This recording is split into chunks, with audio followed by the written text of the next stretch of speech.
Hi everyone, welcome back to my channel.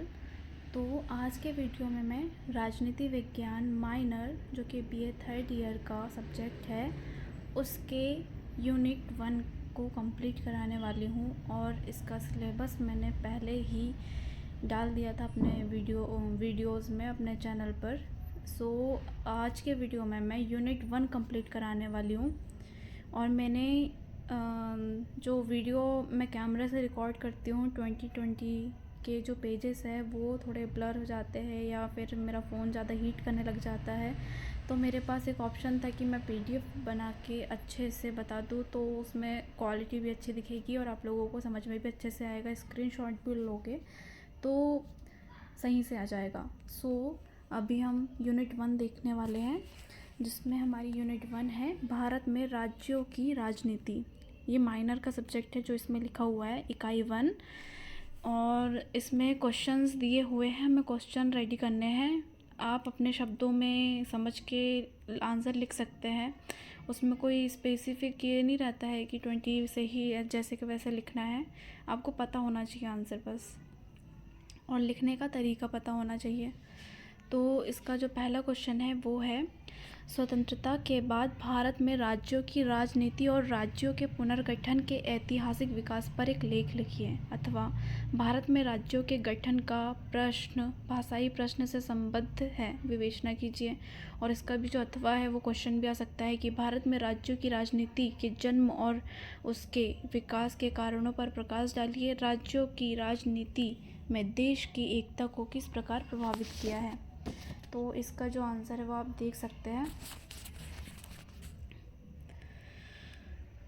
इसमें जो है जैसे हेडिंग रहती है 20 प्रश्नों में, वैसे ही हम जब उत्तर पुस्तिका लेते हैं आंसर शीट, उसमें भी ऐसे ही हेडिंग डाल के लिखनी है, भारत राज्यों की राजनीति पृष्ठभूमि अथवा ऐतिहासिक विकास। ठीक है, उसके बाद थोड़ी डिटेल लिखनी है कि स्वतंत्रता से पूर्व भारत में ब्रिटिश प्रांतों की एक पृथक प्रशासनिक व्यवस्था थी तथा देशी रियासतों का पृथक अस्तित्व था, किंतु देशी रियासतों पर भी ब्रिटिश सरकार का सर्वोपरिता की स्थिति प्राप्त थी।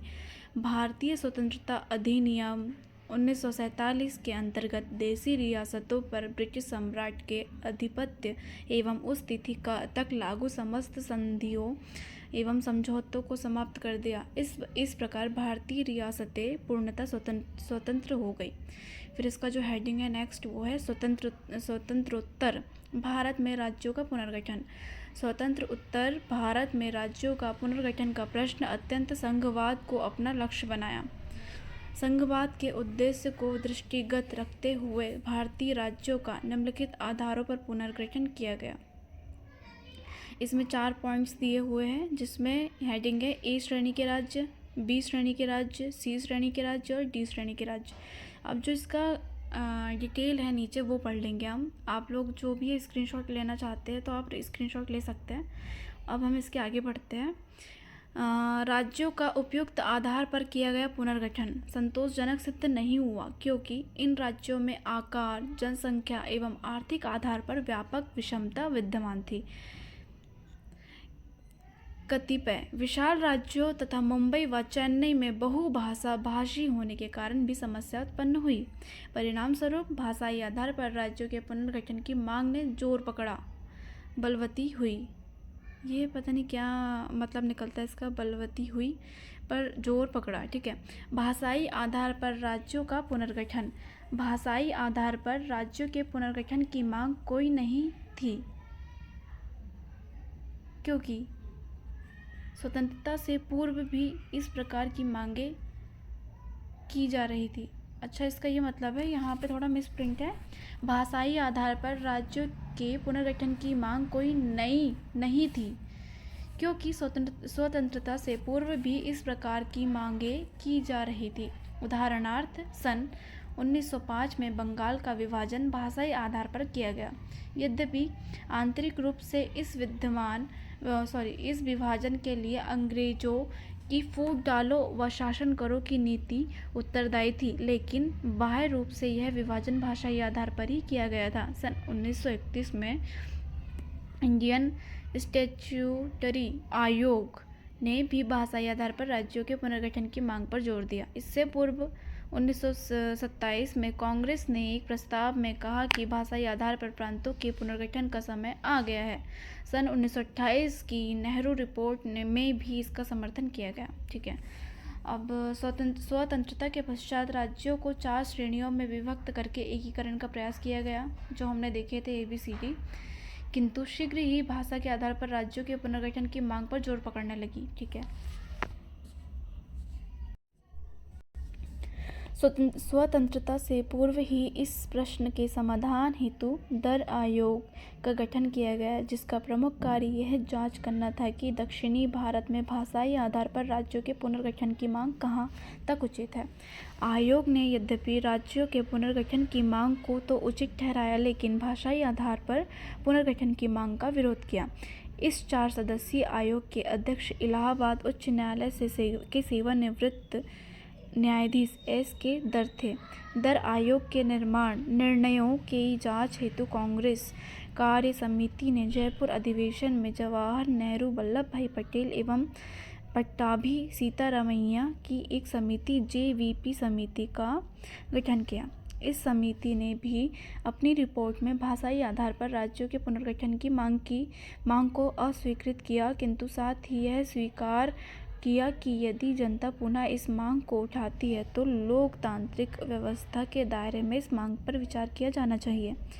JVP समिति की रिपोर्ट के पश्चात मद्रास के तेलुगु भाषाई ने श्री रामालू के नेतृत्व में आंदोलन आरंभ कर दिया तथा 56 दिन के आमरण अनशन के पश्चात 15 दिसंबर 1952 को रामालू की मृत्यु हो गई। इससे आंदोलन में तीव्रता आना स्वाभाविक ही था। अंततः 1 अक्टूबर 1953 को पहला भाषाई राज्य आंध्र प्रदेश गठित हुआ। 1 अक्टूबर 1953 को पहला भाषाई राज्य आंध्र प्रदेश गठित किया गया। राज्य पुनर्गठन आयोग। भाषाई आधार पर आंध्र प्रदेश के अस्तित्व में आने के पश्चात अन्य राज्यों द्वारा भी इस प्रकार की मांग उठाई गई। परिणाम स्वरूप सन 1955 में राज्य पुनर्गठन आयोग की नियुक्ति की गई, जिसके अध्यक्ष अफजल अली थे तथा अन्य सदस्य सरदार KM पणिक्कर एवं हृदयनाथ कुंजरू थे। भारत सरकार के निर्देश पर इस आयोग ने राज्यों के पुनर्गठन की समस्या का व्यापक अध्ययन किया तथा 30 सितंबर 1955 को अपनी रिपोर्ट प्रकाशित की, जिसमें कहा कि राज्यों का पुनर्गठन भाषा एवं संस्कृति आदि के आधार पर किया जाना चाहिए। पुनर्गठन का कोई अकेला मापदंड नहीं हो सकता। आयोग के प्रमुख अनुशंसाएं निम्नलिखित थी। इतनी ज़्यादा 8 अनुशंसाएं हैं।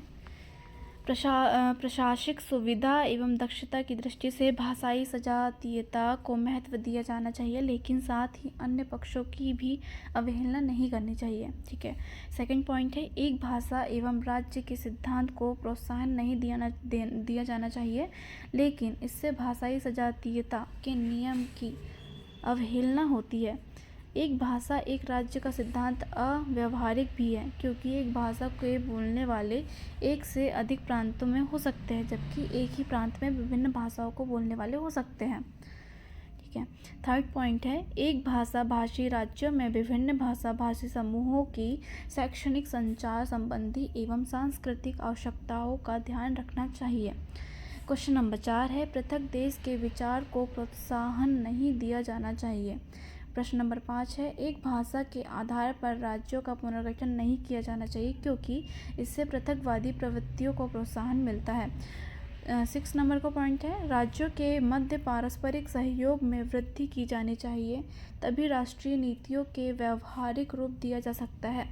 जो पॉइंट नंबर 7 है वो है, राज्यों का पुनर्गठन राष्ट्रीय सुरक्षा, वित्तीय एवं प्रशासनिक आवश्यकता तथा पंचवर्षीय योजनाओं की सफलता पर दृष्टि रखते हुए किया जाना चाहिए। लास्ट पॉइंट है, A, B तथा C श्रेणियों में विभक्त राज्यों को समाप्त किया जाना चाहिए तथा इसके स्थान पर भारतीय संघ को 16 राज्यों तथा 3 संघ राज्य क्षेत्रों में विभक्त किया जाना चाहिए। ठीक है, आयोग की सिफारिश को व्यावहारिक रूप प्रदान करने के उद्देश्य से सन 1956 से राज्य पुनर्गठन अधिनियम पारित किया गया। इस अधिनियम को कतिपय संशोधनों के साथ आयोग की सिफारिशों को स्वीकार कर लिया गया। इस अधिनियम के आधार पर संपूर्ण देश को 14 राज्यों एवं 5 केंद्र शासित प्रदेशों में विभक्त किया गया। इसके बावजूद भी भारतीय राजनीति में परिवर्तन जारी रहा। नवंबर 1954 में फ्रांसीसी सरकार के साथ संधि होने के पश्चात फ्रांसीसी बस्तियों पर भारतीय सरकार का प्रभुत्व स्थापित हो गया, जिसके परिणामस्वरूप पांडिचेरी का केंद्र शासित प्रदेश अस्तित्व में आया। सन 1960 में भाषाई विवाद उत्पन्न होने पर मुंबई को विभक्त करके महाराष्ट्र एवं गुजरात 2 राज्यों में बनाए गए। ठीक है। सन 1962 में असम को विभक्त करके पृथक नागालैंड राज्य बनाया गया। सन 1966 में पंजाब को विभक्त करके पंजाबी भाषी राज्य पंजाब तथा हिंदी भाषी राज्य हरियाणा अस्तित्व में आया। तत्पश्चात 1971 में हिमाचल प्रदेश, 20 जनवरी 1972 में मेघालय, 21 जनवरी 1972 में मणिपुर व त्रिपुरा को राज्य का दर्जा प्रदान किया गया। सन 1975 में सिक्किम, सन 1986 में मिजोरम व अरुणाचल प्रदेश, सन 1987 में गोवा तथा सन 2000 में उत्तरांचल, छत्तीसगढ़ व झारखंड राज्यों का गठन किया गया। इस प्रकार वर्तमान में भारत में 28 राज्य, 7 केंद्र शासित प्रदेश है। संविधान के अनुच्छेद 2 के अंतर्गत यह प्रावधान है कि संसद को यह अधिकार प्राप्त है कि वह कानून बनाकर संघ के नए राज्यों को प्रवेश दे सकती है अथवा नए राज्यों की स्थापना कर सकती है। ऐसा संसद उचित निर्बंधों एवं शर्तों के अनुसार कर सकती है। अनुच्छेद 3 के अनुसार संसद किसी भी राज्य का क्षेत्र घटा या बढ़ा सकती है या किसी भी राज्य की सीमा या नाम में परिवर्तन कर सकती है। राज्यों के निर्माण या सीमाओं में परिवर्तन से संबंधित कोई भी विधेयक राष्ट्रपति की स्वीकृति के बिना संसद में प्रस्तुत नहीं किया जा सकता। विधेयक को राज्य विधानमंडल में विचारार्थ भी भेजा जाता है। राज्य विधानमंडल को निर्धारित अवधि में अपने विचार व्यक्त करने होते हैं। संसद राज्य विधानमंडलों के विचारों को स्वीकार करने के लिए बाध्य नहीं है, किंतु जम्मू कश्मीर के संबंध में स्थिति अपवादपूर्ण है। राज्य की सीमा में परिवर्तन से संबंधित विधेयक राज्य विधानमंडल की स्वीकृति के बिना संसद में प्रस्तुत नहीं किया जा सकता। अब जो ये क्वेश्चन है उसको पूरा ही पढ़ लेता है। ठीक है। नेक्स्ट क्वेश्चन से थोड़े पॉइंट देखेंगे। तो इसका जो एक और पॉइंट है, भाषाई आधार राज्यों के पुनर्गठन के दुष्परिणाम। ठीक है। अभी तक तो हम लोगों ने पूरा डिटेल में देख लिया कि किस प्रकार से विभक्त किया गया, कितने सन में कौन सा राज्य उत्पन्न हुआ और किस अनुच्छेद के तहत, मतलब अनुच्छेद 2 के तहत राज्यों का प्रवेश किया जा सकता है और अनुच्छेद 3 के तहत उनका क्षेत्रफल घटाया या बढ़ाया जा सकता है। इतना तो हम लोगों ने देख लिया। ठीक है। तो अभी हम लोग क्या देखने वाले हैं, दुष्परिणाम। भाषाई आधार पर राज्यों का पुनर्गठन करने के परिणाम स्वरूप अनेक समस्याएं उत्पन्न हो गई है। उदाहरणार्थ अनेक राज्यों में अल्पसंख्यक भाषा भाषी की समस्या अत्यंत उग्र रूप में सामने आई। साथ ही प्रांतीयतावाद जैसी दुष्प्रवृत्ति को भी प्रोत्साहन मिला। 26 जनवरी 1965 से सरकारी कामकाज की भाषा हिंदी है, किंतु कतिपय दक्षिणी राज्य हिंदी भाषा को स्वीकार करने के लिए बाध्य नहीं है। इसी प्रकार संघीय लोक सेवा आयोग की परीक्षाओं का माध्यम हिंदी को बनाए जाने का अनेक राज्यों ने विरोध किया। परिणाम स्वरूप अन्य भाषाओं को भी संघीय लोक सेवा आयोग की परीक्षाओं का माध्यम बनाया गया। इसी प्रकार राज्य लोक सेवा आयोग की परीक्षाओं में प्रादेशिक भाषाओं को माध्यम बनाया गया। भाषा के आधार पर निर्मित राज्यों में पृथकतावादी प्रवृत्तियों को प्रोत्साहन मिला है, जिसके अंतर्गत पंजाब एवं असम आदि में पृथक राज्य की मांग की गई है। निश्चित रूप से ऐसी मांगें देश की एकता एवं अखंडता के लिए एक खतरा है। भाषा के आधार पर ही विभिन्न राज्यों में हिंसक आंदोलन भी हुए हैं। परिस्थितियों को दृष्टिगत रखते हुए दिसंबर 1967 में द्विभाषावाद की नीति को अपनाया, अर्थात यह प्रावधान किया कि संघ सरकार के कार्यों के लिए हिंदी एवं अंग्रेजी दोनों भाषाओं का प्रयोग किया जा सकता है। तो ये क्वेश्चन नंबर 1 था, इतना बड़ा 4 पेज का, ठीक है, जो हम लोगों ने पढ़े इतने टाइम में, 15 मिनट में, ठीक है, 15 मिनट लग गए इसको पढ़ने में। अब प्रश्न नंबर 2 है, भारत में स्वतंत्रता के पश्चात राज्यों के गठन हेतु कौन सी प्रक्रिया अपनाई गई? भारत में स्वतंत्रता के बाद राज्यों के गठन कैसे हुआ?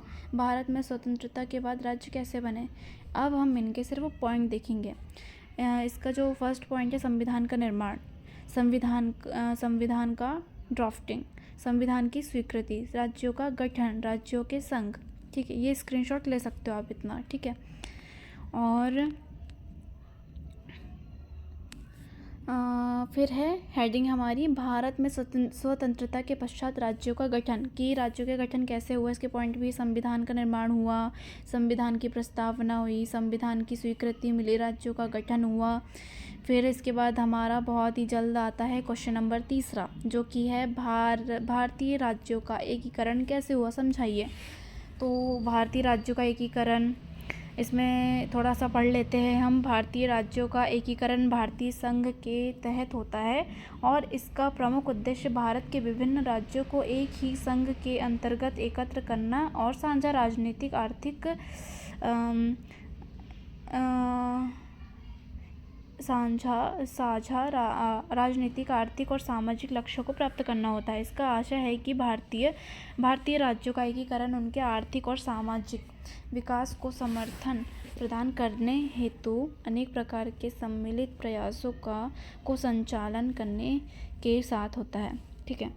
भारतीय राज्यों का एकीकरण का मुख्य उद्देश्य भारत में सामाजिक और राजनीतिक एकता तथा एकीकरण स्थापित करना है। इस प्रक्रिया के परिणाम स्वरूप भारतीय संघ का गठन हुआ और विभिन्न राज्यों को एकीकृत किया गया। निम्नलिखित तथ्यों के माध्यम से भारतीय राज्यों का एकीकरण साधा जाता है। संविधान, संघीय तंत्र, संघ तथा राज्यों के बीच संबंध, नियंत्रण तथा सहयोग, संघीय तंत्र के तहत राज्यों के विवादों का समाधान। तो इस प्रकार भारतीय राज्यों का एकीकरण संघ और राज्यों के बीच सही तरीके से संचालन किया जाता है, जिससे राज्यों का सामरिक और सामाजिक विकास सुनिश्चित किया जा सके और भारत के सभी नागरिकों के बराबरी के और संवैधानिक स्वतंत्रता के पश्चात राज्यों का गठन और भारतीय राज्यों का एकीकरण। इसमें भी 6 पॉइंट है। स्वतंत्रता संग्राम, विभाजन, राज्यों का गठन, संघ की स्थापना, थोड़ा क्लियर नहीं दिख रहा है पर मैं पढ़ के बता दे रही हूँ। 5 नंबर है संविधान का निर्माण, संविधान की स्वीकृति और पूर्णतः संचालन। इसके बाद है हमारा, स्क्रीनशॉट लेना चाहे तो भी स्क्रीनशॉट ले सकते हैं। और इसके बाद है हमारा शायद लघुत्तरीय प्रश्न है ये, एक सेकेंड, हाँ ये लघुत्तरीय प्रश्न ही है।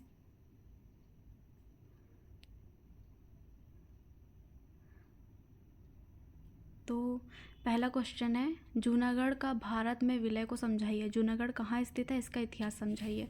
तो जूनागढ़ का विलय फरवरी 1948 में जूनागढ़ रियासत, जो अब भारतीय राज्य गुजरात में स्थित है, को पाकिस्तान डोमिनियन के साथ उसके विलय और जनमत संग्रह के विवाद के बाद भारत संघ में मिला लिया गया। 1947 में ब्रिटिश भारत की आज़ादी और विभाजन तक जूनागढ़ ब्रिटिश क्राउन के आधिपत्य के तहत एक रियासत थी। कोई इस पर नवाब मोहम्मद महावत खानजी का मुस्लिम शासन था, जिसके पूर्वजों ने लगभग 200 वर्षों तक जूनागढ़ और छोटी रियासतों पर शासन किया था। इसके पास 2 नए स्वतंत्र प्रभुत्वों, भारत संघ और पाकिस्तान में से एक शामिल होने का विकल्प था। नवाब ने फैसला किया कि जूनागढ़ को पाकिस्तान का हिस्सा बनाना चाहिए। इससे राज्य के कई लोग नाराज थे, जिनमें से अधिकांश लगभग 80% हिंदू थे। नवाब 15 अगस्त 1947 को भारत के गवर्नर जनरल लॉर्ड माउंटबेटन की सलाह के विरुद्ध यह तर्क देते हुए कि जूनागढ़ समुद्र के रास्ते पाकिस्तान में शामिल हुआ, पाकिस्तान के डोमिनियन में शामिल हो गए। बाबरियाबाद की रियासत और मांगरोल के शेख ने जूनागढ़ से स्वतंत्र और भारत में विलय का दावा करके अपनी प्रतिक्रिया व्यक्त की। हालांकि मांगरोल के शेख ने अगले ही दिन भारत के अपना विलय वापस ले लिया। मोहम्मद अली जिन्ना ने विलय पत्र को स्वीकार करने के लिए 1 महीने तक इंतजार किया। जब 16 सितंबर को पाकिस्तान ने नवाब के विलय पत्र को स्वीकार कर लिया तो भारत सरकार नाराज हो गई और जिन्ना जूनागढ़ के विलय को स्वीकार कर सकता है। उनके इस तर्क के बावजूद कि हिंदू और मुस्लिम एक राष्ट्र के रूप में नहीं रह सकते, नेहरू ने भारत की स्थिति यह रखी कि भारत जूनागढ़ के पाकिस्तान में विलय को स्वीकार नहीं करता। गृह मंत्री वल्लभ भाई पटेल का मानना था कि यदि जूनागढ़ को पाकिस्तान में जाने की अनुमति दी गई तो इससे गुजरात में पहले से ही पनप रहा सांप्रदायिक तनाव और बढ़ जाएगा। जूनागढ़ रियासत अपनी सभी भूमि सीमाओं पर भारत से घिरी हुई थी, जिसका निकास अरब सागर तक था। जूनागढ़ में अस्थिर परिस्थितियों के कारण भारत के साथ सभी प्रकार का व्यापार बंद हो गया और विभाजन की स्थिति अनिश्चित हो गई। क्षेत्र के संकटग्रस्त होने पर अपनी जान बचाने हेतु नवाब को अपने परिवार और अपने अनुयायियों के साथ कराची भागने के लिए मजबूर होना पड़ा और वहां उन्होंने एक अस्थायी सरकार बना ली। सरदार वल्लभ भाई पटेल ने पाकिस्तान को विलय की अपनी स्वीकृति को पलटने और जूनागढ़ में जनमत संग्रह कराने के लिए समय देने की पेशकश की। इस बीच नवाब के फैसले के खिलाफ क्षेत्रीय क्षेत्रों और बम्बई जैसे प्रमुख शहरों में तनाव बढ़ रहा था। सौराष्ट्र और जूनागढ़ से संबंधित 25-30 हज़ार लोग जूनागढ़ को नवाब के शासन से मुक्त करने की घोषणा करते हुए बम्बई में एकत्र हुए। सालम दास गांधी ने जूनागढ़ के लोगों की एक निर्वासित सरकार आरजी हुकूमत का गठन किया। आखिरकार पटेल ने जूनागढ़ की 3 रियासतों पर जबरन कब्जा करने का आदेश दिया। जूनागढ़ की राज्य सरकार दयनीय आर्थिक स्थिति और भारतीय सेना का विरोध करने के लिए ताकतों की कमी का सामना कर रही थी, इसलिए उसने भारत सरकार को नियंत्रित करने के लिए आमंत्रित किया। दिसंबर में एक जनमत संग्रह आयोजित किया गया था जिसमें लगभग 99.95% लोगों ने पाकिस्तान के बजाय भारत को चुना। ठीक है, विद्वानों ने देखा कि भारत ने जूनागढ़ पर बलपूर्वक कब्जा किया था। विद्वानों ने इस कब्जे को भारतीय राज्य द्वारा रियासतों के शासकों को विलय के लिए मजबूर करने या धमकाने के लिए एक व्यापक कार्यक्रम के हिस्से के रूप में देखा। परिग्रहण का दस्तावेज। माउंटबेटन और आयंगर दोनों इस बात पर सहमत थे कि भौगोलिक निकटता के मुद्दे की कोई कानूनी स्थिति नहीं है और जूनागढ़ का पाकिस्तान में विलय सख्ती और कानूनी रूप से सही था। लेकिन सरदार पटेल की मांग थी कि राज्य का विलय का मामला शासक के बजाय उसकी जनता द्वारा तय किया जाना चाहिए। नेहरू ने भारत की स्थिति यह रखी कि भारत जूनागढ़ के पाकिस्तान में विलय को स्वीकार नहीं करता। बाद में संयुक्त राष्ट्र सुरक्षा परिषद ने भारत का तर्क लोगों की इच्छाओं के इर्द गिर्द घूमता रहा, जिसे उस नवाब पर अनदेखा करने का आरोप लगाया। यूएनएससी में भारत के प्रतिनिधि को भी विलय पत्र के बारे में कानूनी बहस से बचने की सलाह दी गई क्योंकि इसका कश्मीर पर प्रभाव पड़ सकता है। अनंतिम सरकार आरजी हुकूमत। मेनन की सलाह पर महात्मा गांधी के भतीजे शामल दास गांधी ने प्रांतीय सरकार के समर्थन बम्बई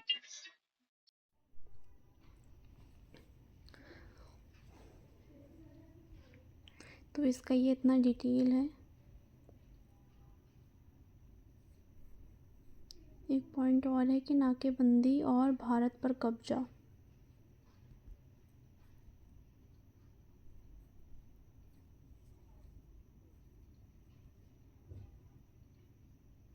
नेहरू ने लियाकत अली खान को टेलीग्राम किया। बाद का घटनाक्रम। क्वेश्चन नंबर 5, पता नहीं कहाँ से क्वेश्चन नंबर 5 आ गया।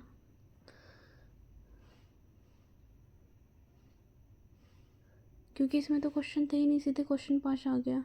हैदराबाद राज्य के गठन को समझाइए। क्वेश्चन नंबर 6 है हैदराबाद के इतिहास तथा उसके भारत में विलय को समझाइए। हैदराबाद कैसे भारत का हिस्सा बना, भारत में इसका क्या महत्व है, समझाइए। क्वेश्चन नंबर 7 है, हैदराबाद की केस स्टडी कीजिए।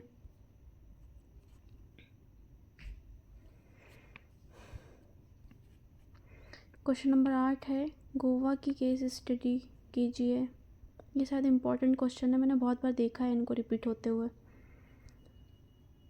उसके बाद क्वेश्चन नंबर 9 है, गोवा का इतिहास और भारत में इसके विलय को समझाइए। इतना स्क्रीनशॉट लेके, इतना पढ़ के, पॉज करके इतना पढ़ लीजिए और फिर उसके बाद ये वाला। क्वेश्चन नंबर 10 है, कश्मीर के भारत में विलय कैसे हुआ, समझाइए।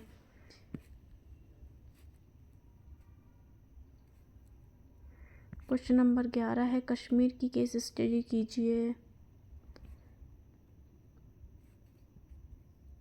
यहाँ पे हमारी यूनिट ख़त्म हो जाती है।